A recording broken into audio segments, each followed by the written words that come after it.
다리 저림 증상이 지속이 되면 파행 증상을 비롯한 여러 가지 부작용을 겪을 수가 있습니다.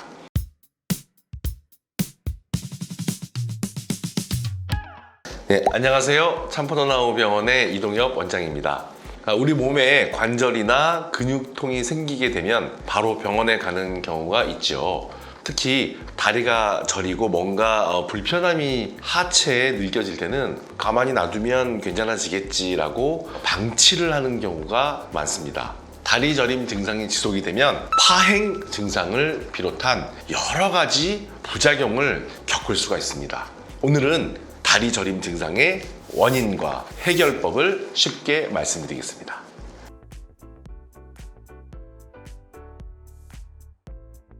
다리 저림의 원인은 크게 봤을 때 두 가지가 있습니다. 하나는 혈관인성 파행, 두 번째는 신경인성 파행입니다. 파행은 절뚝거릴 파와 단일행의 합성어이죠. 즉, 보행장애를 겪는 것이죠. 자, 첫 번째, 혈관성 파행은 혈관이 문제가 돼서 절뚝거리고 걸음이 안 되는 거죠. 대개 혈관성 파행은 당뇨나 고지혈증, 죽상 동맥경화증 등의 이유로 다리 쪽으로 내려가는 하지의 혈관이 좁아지거나 막히는 것을 말합니다. 다리 쪽 조직에 충분히 혈액 공급이 일어나지 못해서 통증이 유발되는 것이죠. 이 경우에 자세와는 상관없이 충분한 휴식만을 통해서 증상이 좋아질 수가 있습니다. 두 번째, 신경인성 파행이 있습니다. 신경인성 파행은 척추 협착에 의해서 신경이 눌리게 되는 거죠. 허리에서 다리 쪽으로 내려가는 신경이 압박돼서 이 압박으로 인한 신경통이 발생하는 거예요. 이런 경우에는 허리를 펴면 오히려 증상이 악화되고 허리를 구부리면 증상이 좀 개선되는, 즉 통증이 좋아지는 현상이 생기는데요. 허리를 구부린 노인들이 척추 협착증을 동반해서 이렇게 몸이 스스로 신경이 눌리지 않으려고 앞으로 구부러지기 때문에 허리를 구부러진 노인들을 많이 볼 수 있는 겁니다. 이런 분들은 바로 신경인성 파행이 어느 정도 있겠다라고 저희가 예측을 할 수가 있습니다.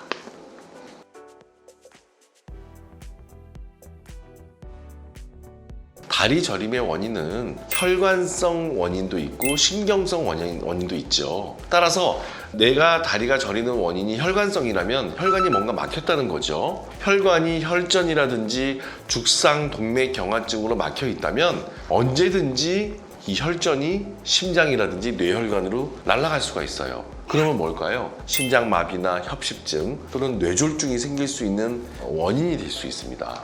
또 혈관이 막히게 돼서 피가 순환이 안 되게 돼서 충분한 산소 공급과 영양 공급이 되지 않으면 보행 자체가 되지 않아서 보행 장애로 남을 수가 있어요. 또 신경인성 협착증인 경우에는 척추관 자체가 굉장히 목졸라져 있는데 신경이 감압이 안 되면 지속적인 척추관 협착증으로 인한 다리의 부전마비, 하지 불안장애, 보행장애 질환으로 진행할 수가 있습니다.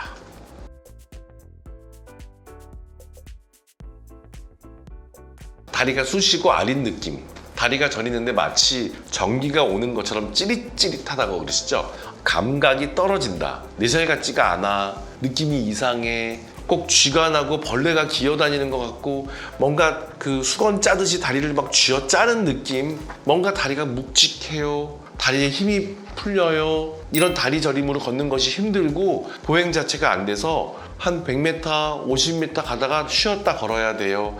이런 증상들이 나타나는 겁니다. 제가 지금까지 점점 증상의 심한 강도로 말씀을 드렸는데요. 초기에 약간 저림을 떠나서 힘이 떨어지고 보행이 안 되는 이 정도까지 증상이 온다면 반드시 병원을 방문하여서 정확한 검사를 하셔야 됩니다.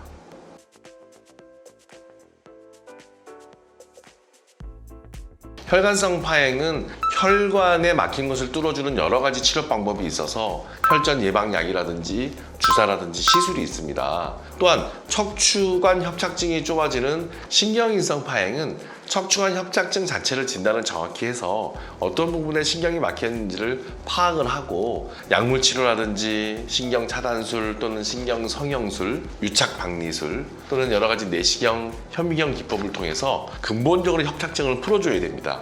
너무 꺾여서 구조적으로 완전히 변형이 와 있고 척추 전방 전이가 와서 마비가 오는 경우에는 나사못 고정술이라든지 임플란트 삽입술이라는 척추 수술을 할 수도 있습니다. 신경인성 파행의 원인을 정확히 파악해서 어떤 부분에 신경이 압박이 돼 있고 앞서 말씀드린 열거한 여러 치료를 통해서 충분히 신경인성 파행은 치료가 될 수 있습니다.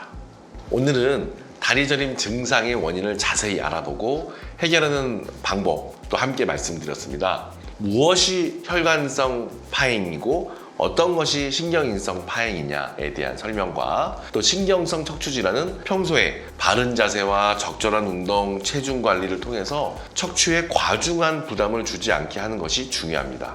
초기에 빠르게 치료할수록 더욱 간단한 시술과 방법으로 치료를 할 수 있어요.